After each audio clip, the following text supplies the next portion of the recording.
Las pantallas de los mercados financieros están parpadeando ahora mismo con un mensaje bastante críptico, ¿eh?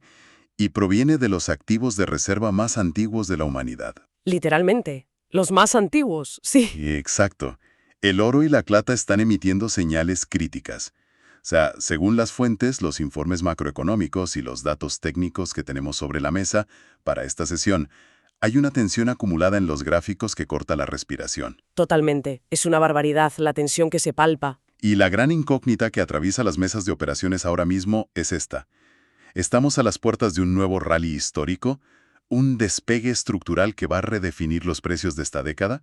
¿O en realidad se avecina una corrección silenciosa, una barrida de liquidez que muy pocos están viendo venir? Es que es un momento clave donde confluyen muchísimas cosas. Geopolítica, transición energética. Y algoritmos de alta frecuencia, claro.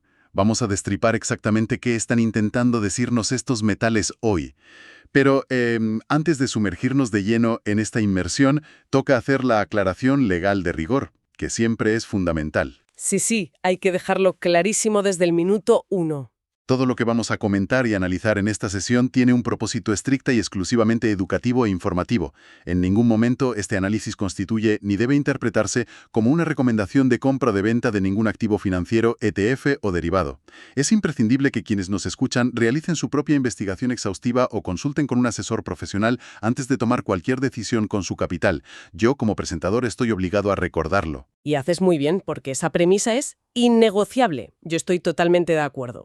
Y bueno, con esa base clara, la misión de nuestra inversión de hoy es ir directos al grano. Vamos a diseccionar los ETF principales del oro y la plata, esos vehículos que permiten replicar el comportamiento físico en los mercados bursátiles.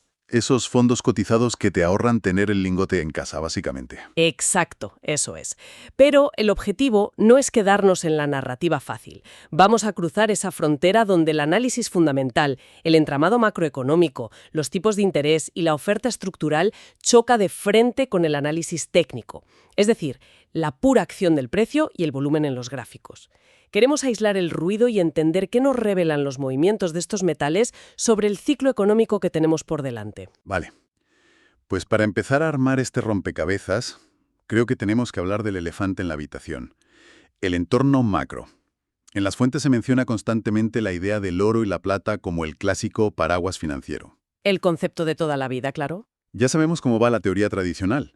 Cuando hay sol en la economía, el capital fluye hacia la renta variable, hacia el riesgo, pero cuando el horizonte se oscurece con inflación persistente o tambores de conflicto geopolítico, pues el mercado entra en pánico, saca el paraguas y se refugia en los metales. Esa es la teoría de los dos manuales. Sí, pero revisando los últimos informes, da la sensación de que esta analogía se queda cortísima hoy en día. O sea, ya no es solo sacar el paraguas porque llueve, parece que estamos hablando de tornados estructurales. Fíjate que esa es precisamente la clave de lo que estamos viendo ahora. Reducir el movimiento del oro a un simple termómetro del miedo es un error analítico grave en el contexto actual. Las corrientes subterráneas que mueven a estos ETFs son muchísimo más complejas. A ver, explícanos eso de las corrientes, porque sé que operan a través de palancas muy concretas. Eso es, operan a través de 4 palancas principales. La primera, y la más pesada, son los tipos de interés reales, no solo los nominales. La segunda es la cotización del índice del dólar, el famoso DXY. Que actúa como la contraparte natural de los metales, claro. Exactamente. La tercera es la política monetaria en la sombra, o sea, no solo lo que dice la Reserva Federal, sino la liquidez global que inyectan o retiran los grandes bancos centrales. Y la cuarta palanca, que es el auténtico comodín cuando pasamos a hablar de la plata, es el déficit de la demanda industrial. Vale, me quiero detener en la primera palanca porque aquí es donde la teoría choca con la realidad reciente y es un debate fascinante en los documentos que hemos revisado. Hablemos de esa batalla campal entre el oro y los bonos gubernamentales. Un tema interesantísimo. Porque la lógica dicta que, como el ETF del oro no paga cupones, o sea, no genera un rendimiento o un dividendo mensual, compite directamente con la deuda soberana. Si los bonos del Tesoro ofrecen rendimientos altos, el coste de oportunidad de tener oro en cartera es enorme y el precio debería hundirse. Debería desplomarse, sí. Pero ojo con esto, porque en los últimos tiempos hemos visto rendimientos de los bonos altísimos y sin embargo el oro ha aguantado el tipo de una manera brutal. ¿Qué nos estamos perdiendo aquí? De los tipos de interés por parte de la Fed habría masacrado el precio del oro. Pero esta vez el activo ha mostrado una resiliencia inusual frente a esos altos rendimientos reales.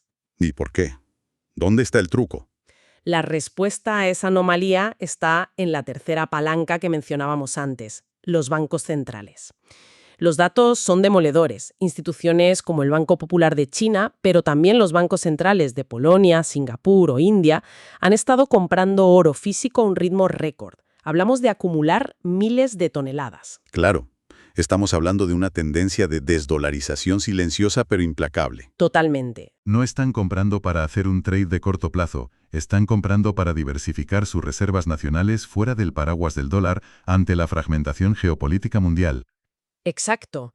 Y esa demanda institucional masiva crea un suelo estructural en el mercado. Es una presión compradora constante que absorbe la oferta y anula en gran medida la presión vendedora que deberían haber generado los altos tipos de interés. Por eso el oro no colapsó. ¡Qué locura! Ahora bien, si a ese suelo estructural de los bancos centrales le sumamos un escenario donde los tipos de interés finalmente empiezan a bajar y los rendimientos de los bonos caen, el coste de oportunidad desaparece de golpe. Es ahí cuando el capital institucional occidental, que había estado al margen esperando, vuelve a entrar en los ETFs del oro. Y es cuando se producen las rupturas históricas en los precios. Eso es. Madre mía, es que si el oro ya tiene ese viento a favor institucional, lo de la plata es para dar de comer aparte. Pasando a los datos de la plata, los informes describen una narrativa que parece de película. A la plata se la presenta casi como un agente doble en los mercados. Me gusta mucho esa definición de agente doble. Es que tiene una dualidad que despista a muchos inversores. Por un lado, mantiene su pedigrí histórico. Es un metal precioso, el refugio alternativo cuando hay turbulencias financieras. Pero por otro lado, su perfil fundamental ha mutado de una manera salvaje. Hoy en día es un metal crítico e industrial, un engranaje indispensable para que el mundo moderno funcione. Y es vital entender que esa faceta industrial ya no es un elemento secundario. Se ha convertido en el conductor principal de su valoración a largo plazo. La plata tiene unos niveles de conductividad eléctrica y térmica que no tienen rival comercial viable ahora mismo. Es la reina de la conductividad. Exacto. Estamos hablando de que es irreemplazable en la infraestructura de la transición energética. Cada panel solar fotovoltaico, cada vehículo eléctrico, cada nodo de las nuevas redes eléctricas inteligentes devora plata. De hecho, revisando las cifras del último balance estructural, el déficit es asombroso. No es una proyección a futuro. Es que la industria fotovoltaica está consumiendo por sí sola más de un 15% de toda la oferta mundial de plata. Y la cifra va subiendo. Es una barbaridad. Llevamos años donde la demanda total supera con creces lo que sale de las minas y lo que se recicla. Se están drenando los inventarios globales en la superficie a una velocidad muy alarmante. Y esa es la simetría fascinante de la plata frente al oro. El oro brilla sobre todo por el miedo o por la devaluación de la moneda, pero la plata tiene lo que en opciones se llamaría una convexidad alcista brutal. Totalmente de acuerdo. Si la economía global se enfría y entramos en pánico, la plata se beneficia como refugio.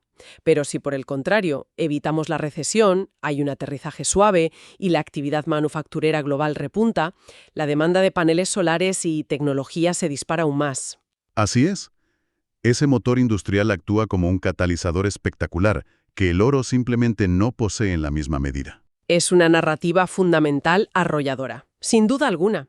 Pero claro, aquí es donde tenemos que ponernos el sombrero de escepticismo, porque el mercado está lleno de buenas historias fundamentales que luego tardan años en materializarse o que terminan destrozando carteras. Siempre hay que tener cuidado con enamorarse de una narrativa así. Exacto. Toda esta presión de los bancos centrales y este déficit fotovoltaico tiene que traducirse al lenguaje del mercado. Tiene que verse en la huella que deja el dinero institucional. Así que, pasando de la teoría macro a la crudeza de las pantallas, te voy a pedir que nos traduzcas un poco las gráficas. Claro, vamos a ello.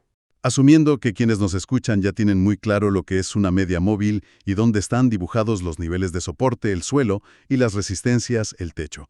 ¿Qué es lo que realmente marca la diferencia en las gráficas en este preciso instante? Pues si miramos las gráficas de los ETFs del oro ahora mismo, la clave absoluta no está en el simple hecho de que el precio atraviese una resistencia histórica. Las resistencias se rompen constantemente para luego atrapar a los inversores incautos. Lo que los operadores profesionales están vigilando de cerca es el comportamiento del precio alrededor de la media móvil de 50 sesiones en interacción con la de 200 sesiones. Esas famosas líneas de tendencia de medio y largo plazo. Eso es. Estamos buscando consolidaciones saludables donde el precio retrocede hacia esas medias, las prueba como soporte dinámico y rebota con fuerza. Pero, por encima de cualquier indicador de tendencia, el juez definitivo, el que dicta sentencias sobre si un movimiento es legítimo o una manipulación pura y dura, es el volumen de negociación. Detengámonos ahí, porque los informes hacen muchísimo énfasis en el perfil de volumen. ¿Por qué se ha vuelto tan crítico vigilar el volumen intradiario y semanal en estos ETFs, especialmente en zonas de ruptura?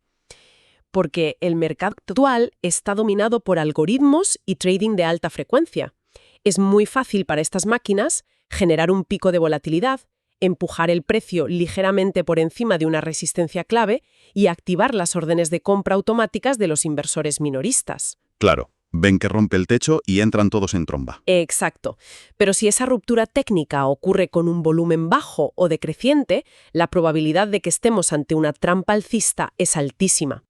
Las manos fuertes aprovechan esa subida artificial para descargar sus posiciones, vender, y el precio se da la vuelta violentamente. Menudo peligro. Un verdadero tramo alcista, un cambio de ciclo real, exige una convicción institucional masiva.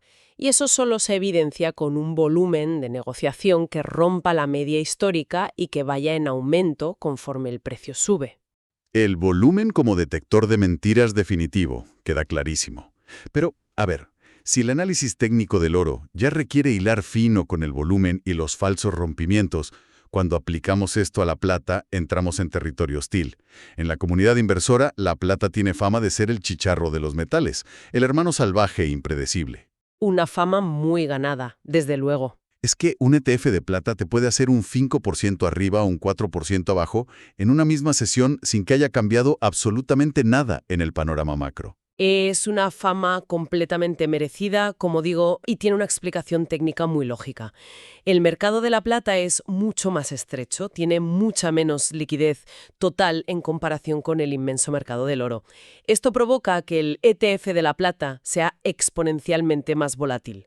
Se mueve con mucho menos dinero, claro. Exactamente. Su comportamiento gráfico es en muchas ocasiones un electrocardiograma diseñado para sacudir a los operadores apalancados.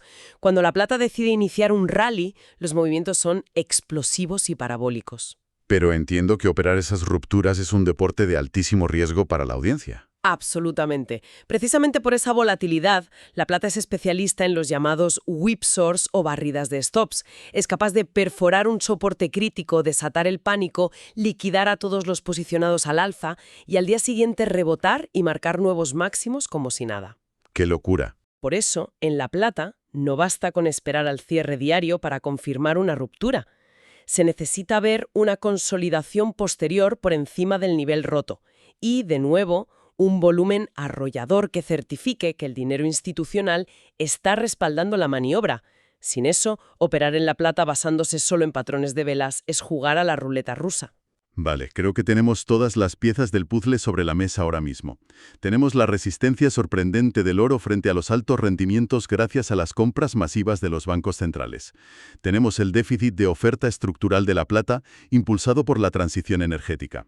Y tenemos las advertencias clarísimas sobre cómo leer las medias móviles y el volumen para no caer en las trampas algorítmicas de los ETFs. Un resumen perfecto. Entonces, si cruzamos toda esta inteligencia de mercado, vamos a trazar los dos escenarios prospectivos que plantean los documentos. ¿Qué significa todo esto en la práctica? Empecemos por la tesis optimista, el escenario alcista o mercado bull. ¿Cuál sería la alineación de astros exacta para ver ese despegue histórico? Pues a ver, el escenario alcista perfecto requiere que la macroeconomía y la acción del precio canten la misma canción al unísono.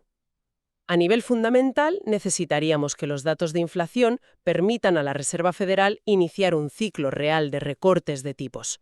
O bien que la inflación repunte pero la Fed decida no subir los tipos, lo cual hundiría los rendimientos reales. Entendido. A la par, el índice de XY del dólar tendría que perder la zona clave de los 100 puntos, lo que actuaría como viento de cola directo para las materias primas. Y en el caso específico de la plata, imagino que añadiríamos a ese cóctel unos índices PMI manufactureros a nivel global en expansión, ¿no? Confirmando que la maquinaria industrial sigue demandando metal físico a tope. Exactamente. Y a nivel técnico, todo esto tendría que materializarse en los gráficos de los ETF, superando sus resistencias plurianuales, pero dejando un rastro de volumen institucional masivo, confirmando que los grandes fondos de inversión están rotando su capital desde la renta variable o el efectivo hacia los metales. Si confluyen todas esas condiciones, estaríamos ante un mercado alcista de proporciones épicas. Suena de maravilla para los alcistas. Pero nuestro deber aquí es evitar el sesgo de confirmación y contemplar el riesgo de ruina. Pongámonos el traje de osos por un momento. ¿Cuál es la tormenta perfecta que invalidaría toda esta tesis y provocaría una corrección severa? ¿El famoso escenario bajista o mercado Bear? El escenario bajista es igualmente plausible y jamás debe subestimarse. Se desencadenaría si entramos en un régimen implacable de higher for longer, es decir, tipos de interés altos durante mucho más tiempo del que el mercado anticipa, impulsados por una inflación estructural pegajosa. Si los rendimientos de los bonos se disparan y el dólar resurge como un rodillo frente al resto de divisas, la presión sobre los metales sería asfixiante. En ese entorno, el coste de mantener posiciones en el oro se vuelve doloroso. Y me imagino que técnicamente eso se vería reflejado de forma brutal en las pantallas. Así es. La señal de alerta máxima sería ver al ETF del oro perdiendo soportes estructurales de largo plazo, como la media móvil de 200 sesiones, con un repunte fuerte de volumen bajista. Caer con fuerza y con volumen, mala señal. Pésima. Eso indicaría que incluso los bancos centrales habrían frenado sus compras o que la liquidación de fondos es insostenible. Y para la plata, este escenario es aún más oscuro.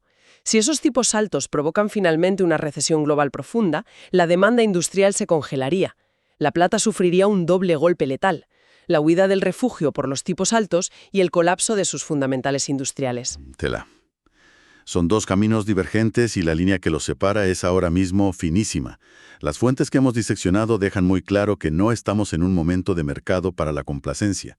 Ambos ETFs están comprimiendo su rango de precios, acumulando energía cinética, y la zona en la que operan actualmente es absolutamente decisiva. Los datos macroeconómicos de los próximos meses y la lectura estricta de los volúmenes en esas rupturas van a dictar la dirección del capital para los próximos años. Yo estoy convencida de ello. La conclusión técnica y fundamental de esta inversión es que estamos en el ojo del huracán. La volatilidad implícita sugiere que el mercado está a punto de tomar una decisión drástica. Quienes ignoran estos metales por considerarlos reliquias del pasado corren el riesgo de perderse uno de los reajustes de capital más importantes de esta década.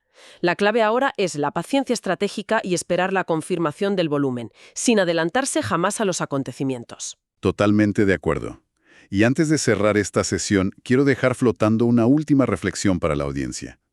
Una idea profunda para darle vueltas basándonos en esa dualidad tecnológica que hemos comentado hoy. A ver, cuéntanos. Si la transición energética sigue su curso imparable y la plata se vuelve cada vez más crítica, siendo un recurso escaso que la tecnología moderna devora sin control y que no se puede reciclar fácilmente de los paneles, llegará un punto cercano en la historia en el que el valor de la plata como motor industrial clave eclipse por completo su comportamiento tradicional de refugio precioso. Es una pregunta fantástica. Podría desacoplarse para siempre del oro y empezar a cotizar más como el uranio o el cobre de alta pureza.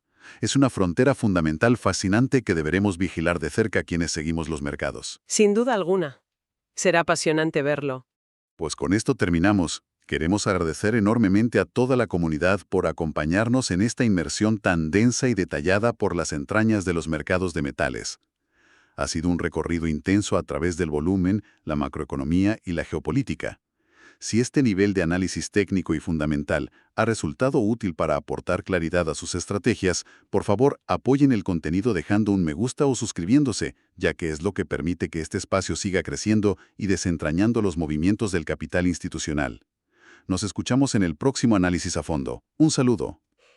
Con esto terminamos. Queremos agradecer enormemente a toda la comunidad por acompañarnos en esta inmersión tan densa y detallada por las entrañas de los mercados de metales. Ha sido un recorrido intenso a través del volumen, la macroeconomía y la geopolítica. Si este nivel de análisis técnico y fundamental ha resultado útil para aportar claridad a sus estrategias, por favor, apoyen el contenido dejando un me gusta o suscribiéndose, ya que es lo que permite que este espacio siga creciendo y desentrañando los movimientos del capital institucional.